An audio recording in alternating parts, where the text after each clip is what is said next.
Hi ladies and gentlemen, samahan niyo ako maglakbay sa pamamagitan ng motor sa San Pedro Bautista Parish Church sa Candelaria, Quezon Province.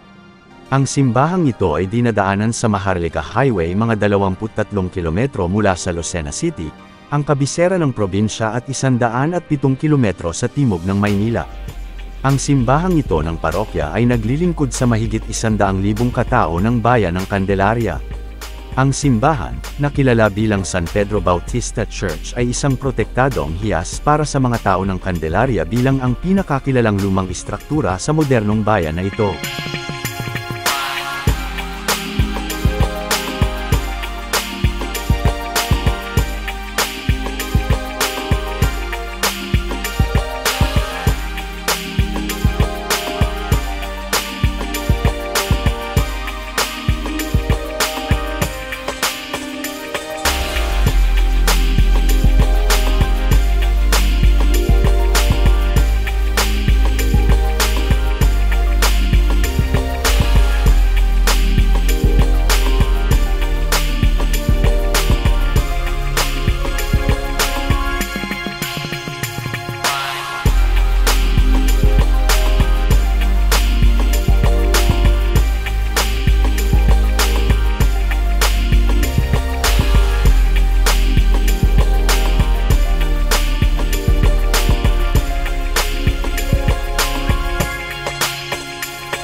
San Pedro Bautista Church ay matatagpuan sa Degala Street, Barangay Poblacion, Candelaria, Quezon, Candelaria.